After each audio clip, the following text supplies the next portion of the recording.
Ever wonder what the mastermind behind the novel that sparked controversy for decades was really like? I'm your host, Gwen Zappola, and welcome back to the Hey Lolita Hey podcast. Hey Lolita, hey, hey Lolita, hey. I know what the boys want, I'm not gonna play. Who was he, and what made this novel so scandalous when first published? We will get into all of that, plus some not so fun facts that might make you rethink the book in its entirety. So let's start with the man himself, Vladimir Nabokov. These are today's looks. The makeup is very similar to last episodes because I still want to keep it kind of simple, as we're still pretty early in talking about the book and in the podcast. So we're going simple makeup and elegant hair. Okay, so Nabokov wasn't just this random guy who just wrote a super controversial novel. He was Russian aristocracy. Born in St. Petersburg, Russia in 1899, he was basically the Lily Rose Depp of his time.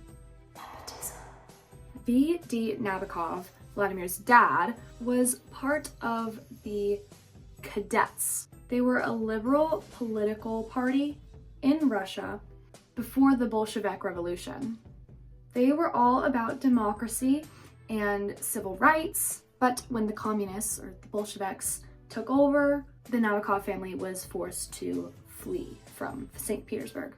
After Vlad's family left Russia, he never really had a stable home again.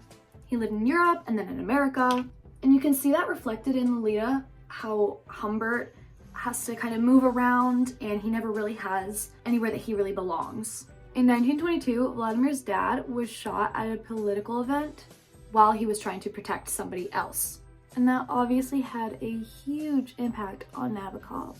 Young Nabokov was all about poetry and prose, and he studied French and Russian literature.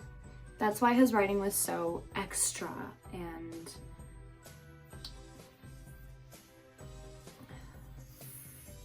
what's that word? I have to look this up. Word starting with F that means luxurious? Frivolous? No. I can't find the word. Flamboyant? Let's go with it. Flamboyant. He wasn't just telling a story. He was crafting art with layers of meaning and references and wordplay. Nabokov was super obsessed with language. Not just writing, but how it sounded and how it felt on his tongue. He spoke Russian and French fluently, and you can see that in Lolita with how lyrical and detailed the writing is. Oh, and a side note, he was a butterfly expert. That's right, like he seriously spent his time hunting rare butterflies. He even discovered a species called the Karner blue. So if you ever see butterfly imagery in not only Lolita but other of Nabokov's works, that's not random. That is just Nabokov being a lepidopterist. Lolita was originally published in France in 1955 and America in 1958. And the world was kind of a mess, per usual. It was post-World War II, Cold War paranoia, and the rise of suburbs and the perfect nuclear family. It was also the beginning of the civil rights movement in America and the rise of pop culture icons like Elvis Presley and Marilyn Monroe, who I am modeling today's makeup look after. I hope I can do her some kind of justice. So of course people wanted things to feel clean and proper and American dream perfect. So naturally, a novel about a grown man being obsessed with a 12-year-old girl, yeah, not exactly what the 1950s was asking for. But that fact is why it made such a big impact. It was the complete opposite of what society wanted to acknowledge at that time. Before we get back to Nabokov, I'm gonna set something up that has been speculated to have inspired Lolita. It is a real life case that is both super disturbing and super haunting.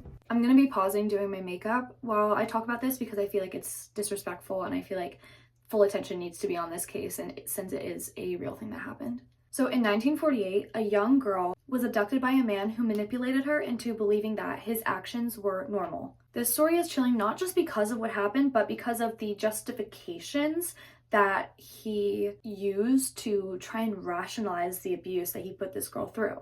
This case gained more attention after the publication of Lolita because Nabokov referenced it at the end of the book, further linking the novel to real-world horrors. Humbert says, "Had I done to Dolly perhaps what Frank LaSalle, a 50-year-old mechanic, had done to 11-year-old Sally Horner in 1948. Let's take a closer look at this case and how it might have influenced Nabokov's chilling portrayal of Humbert Humbert. In Camden, New Jersey, 1948, Sally Horner, an 11-year-old girl, was trying to impress some popular girls by stealing something from a local store. That is when Frank LaSalle, a serial rapist pedophile, pretended to be an FBI agent to scare Sally, and he told her that he would be watching her because of her crime. Scared to death, Sally obliged when Frank demanded that the two of them get on a bus to go to Atlantic City. When there, they would take a cross-country trip around America, much like Lo and Humbert did in Lolita. And as Humbert did in the book, LaSalle pretended to be Sally's father as to not raise suspicion. After almost 2 years of being raped and abused, Sally finally got the courage to open up to a neighbor and call her family back home. The real FBI arrested LaSalle, and he would rot in prison for the rest of his life. And as Humbert did in Lolita, LaSalle would write in prison. Elizabeth Hand wrote an article for the LA Times reviewing Sarah Weinman's research on LaSalle's writing. In the article, Hand refers to Weinman's research of his writing and says, in one, he refers to Horner as natural daughter Florence Horner LaSalle and states that a father cannot be convicted of kidnapping his own child. Remarkable proof of a false narrative. Sadly, 2 years after Sally's freedom, she would die in a car crash. Now, onto a lighter note, I'm gonna resume doing my hair. So Nabokov is known for being a modernist writer, and modernism is all about breaking traditional storytelling. Some classic modernist moves seen in Lolita are as follows. I look a little crazy right now, please bear with me, I have to tease my hair. Number 1, an unreliable narrator. You cannot trust Humbert. Yeah, he's charming, sure, but he's crazy. And he's manipulating you the whole time. Number 2, psychological depth. This book is way more about Humbert's mind than what's actually happening in reality. Humbert is so delusional and trapped up in his own weird fantasy world where we kind of get a study of his psyche and how he twists things to kind of reflect what he wants to see rather than what's really going on. Number 3, wordplay and references. Nabokov loves to throw in literary allusions, scientific references, and crazy symbolism. Okay, before I get too hung up on perfecting my hair, I'm gonna read a quote that really stuck out to me. So Humbert was talking about his respect for Sicilians, and he said this.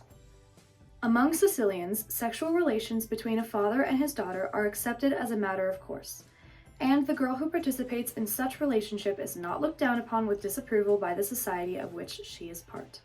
So this is just one case of many where Humbert uses other cultures and other historical things to try and justify his own actions. Nabokov's characters are super, super complex and morally gray. There is never just a good or bad character. Even the villains in his stories have layers, and that makes people super uncomfortable. Okay, it's not as big as I want it. I wish I had a bump bit so I could... So, long story short, Nabokov's writing isn't just about storytelling.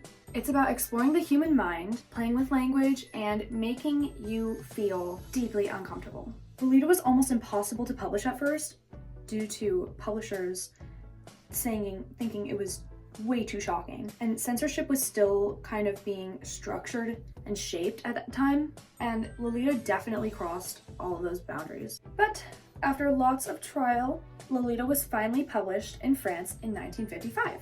And the first 5,000 copies sold out almost immediately. Though don't be fooled, people were gobsmacked. Marlena E. Brumsmith says, within book reviews, the repetitive use of words such as obscene, immoral, pornography, scandal, and incest, among others, likely nurtured the public's focus on the perceived lurid or immoral theme of the novel. But at the same time, Graham Greene in England's Sunday Times praised the novel as one of the 3 best works of 1955. And this prompted the British press to be all like, "You are promoting bad behavior upon young girls," which the people also thought that the book kind of made the reader almost sympathize with Humbert, thus controversy. Over time, Lolita became such a classic, but of course it is still controversial. Some people see it as a masterpiece, and others think it's unforgivable. And that is why it's so interesting. It really forces you to think about language, manipulation, and power dynamics in a way that a lot of other books don't. So here is the finished look. I'm happy how... Oh!